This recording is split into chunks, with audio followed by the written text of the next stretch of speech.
meresapi dan menyempurnakan tata dunia dengan semangat Injil. Hari Sabtu pekan ke-26 masa biasa tanggal 2 Oktober 2021, Pesta Para Malaikat Pelindung. Saudara-saudariku yang terkasih di dalam Allah Tritunggal, di dalam nama Bapa dan Putra dan Roh Kudus, amin dan shalom. Selamat bergabung kembali dalam serinya, seri renungan harian bertema panggilan untuk meresapi dan menyempurnakan tata dunia dengan semangat Injil. Selamat datang ke dalam bulan Oktober tahun 2021, hari kedua, Sabtu 2 Oktober 2021. Hari ini kita menyatukan diri dengan gereja sejagat untuk merayakan pesta para malaikat pelindung dengan rujukan firman Tuhan dari kitab Baruk bab 4 ayat 5 sampai 12, 27 sampai 29, Mazmur bab 69 ayat 33 sampai 35, 36 sampai 37, dan Injil Lukas bab 10 ayat 17 sampai 24. Semua bacaan ini mengusung satu tema yang sama, yakni sukacita dan duka cita para murid Kristus. Mari kita dalami bersama tema ini. Dari sisi manusia, hubungan antara manusia dengan Allah ternyata tidak selalu dapat dihayati dengan baik. Pengalaman umat Allah perjanjian lama menunjukkan hal ini. Allah yang menciptakan dan melengkapi kehidupan umat pilihannya dengan berbagai hal yang mereka perlukan, malah ditinggalkan mereka dengan beribadah kepada Allah lain. Yerusalem menjadi sunyi karena ditinggalkan para penduduknya. Karena meninggalkan Allah, maka mereka harus hidup di tanah pembuangan sebagai hukuman mereka. Sekalipun demikian, sebagai ibu yang rohani, Yerusalem terus menyemangati para penduduknya untuk berbalik dan kembali lagi ke pangkuan Allah. Sebab ketika meninggalkan Allah dan beribadah kepada dewa-dewa asing, umat pilihan Allah harus menanggung banyak duka cita dan penderitaan. Namun Tuhan Allah Israel tidak akan membiarkan umatnya tetap dalam situasi hidup yang demikian.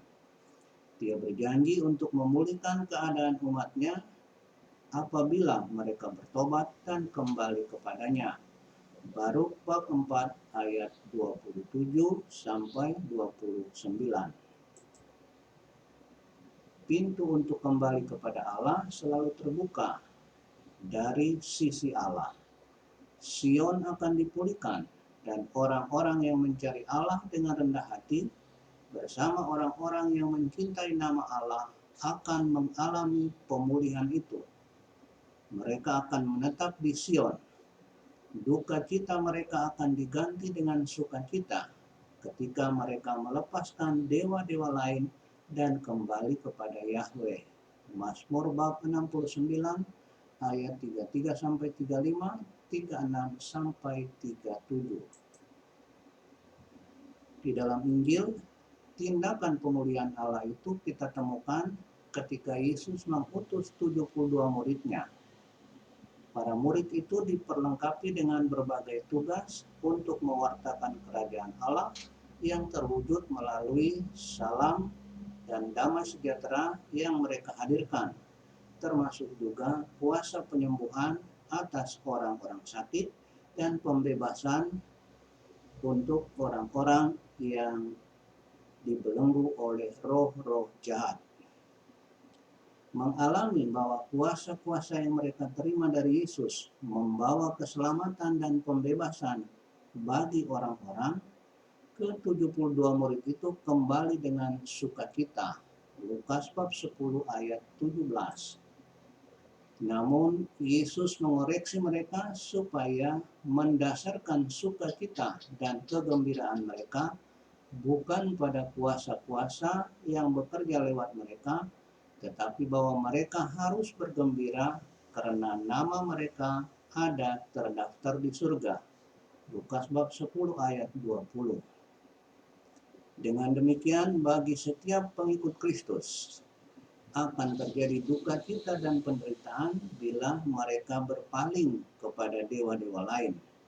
Sementara ketika ingin mendapatkan sukacita, mereka harus kembali kepada Allah supaya terdaftar sebagai pewaris kerajaan Allah. Baruk bab 4 ayat 5 sampai 7, Lukas bab 10 ayat 10. Saudara-saudari terkasih, mari kita meresapi dan menyempurnakan tata dunia dengan semangat Injil.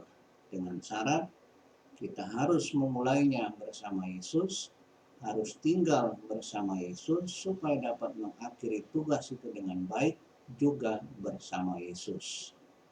Diberkatilah orang-orang yang senantiasa mengandalkan Tuhan. Amin dan Shalom.